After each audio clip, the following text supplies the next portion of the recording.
আমাদের তো প্রত্যেক কোয়ার্টারে দিশার বৈঠক করতে লাগে। তো আমরা আজকে গোমতী ডিস্ট্রিক্টে দিশার মিটিং করেছি। আমার 4টা জেলা আমার লোকসভাতে, তো 4টার আজকে শেষ ছিল। দিশার বৈঠকের মূল উদ্দেশ্য এই বছর বিকশিত ভারত সংকল্প যাত্রা মাননীয় প্রধানমন্ত্রীর যে যতগুলি ফ্ল্যাগশিপ প্রোগ্রাম রয়েছে সেগুলি কতটুকু হয়েছে এবং কীভাবে আরও বেশি পেনিট্রেট করা যায় বা স্যাচুরেশন 100% করা যায়, তার জন্য আমরা যারা পিআরআই বডি রয়েছি, চেয়ারম্যানরাও ছিলেন, আমাদের লাইন ডিপার্টমেন্ট ছিল, তাছাড়া এনএসি এবং ডোনারের যতগুলি প্রজেক্ট ছিল সেগুলি সম্বন্ধে আমাদের সেন্ট্রাল গভর্নমেন্টের যতটা আমার এই প্রত্যেকটা জেলাতে আমার লোকসভা, সেই জেলাতে কতটুকু কাজ ডেভেলপ হয়েছে, কতটুকু বাকি রয়েছে এবং কতটুকু আবার করতে হবে, একটা টাইম ফিক্স করা, সেগুলির অগ্রগতি পর্যালোচনা করা। তাছাড়া আমরা সবাই মিলে যে জনজাতিদের জন্য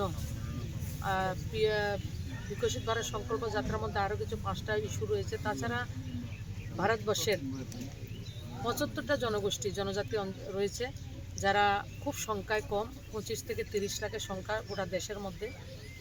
বিগত সরকারগুলি যারা জনসংখ্যা যারা বেশি রয়েছেন, আমরাও দেখতাম পঞ্চায়েতের নির্বাচনে যার পরিবারে ভোট বেশি তাকে সমস্ত সুবিধা দেওয়া হতো, যে জনগোষ্ঠীর ভোট বেশি তাদেরকে সবচাইতে আপ্যায়ন করা হতো, তাদেরকে সমস্ত সুবিধা ঢেলে দেওয়া হতো।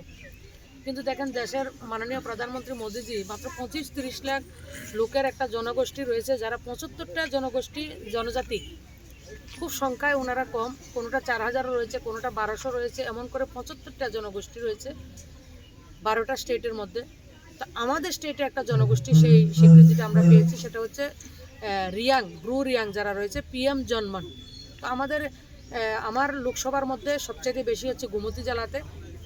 তো সেটা নিয়ে আলোচনা করেছি এবং কীভাবে সেটাকে 100% স্যাচুরেশন মোডে নেওয়া যায় এবং 20 তারিখের মধ্যে সেগুলি কীভাবে করা যায়।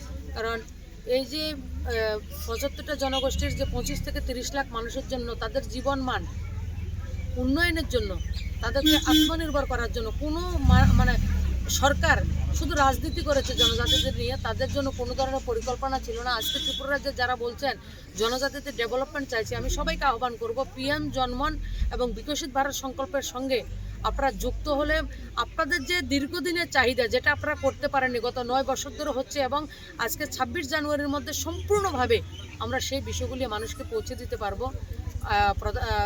যারা জন্মনের মধ্যে রিয়াংদের জন্য ঘরের ব্যবস্থা রয়েছে, যাদের পাকা বাড়ি নেই এবং চাকরি করে না, এই 2টা ক্রাইটেরিয়া মেনটেন করলে 100% তাদেরকে দেওয়া হবে।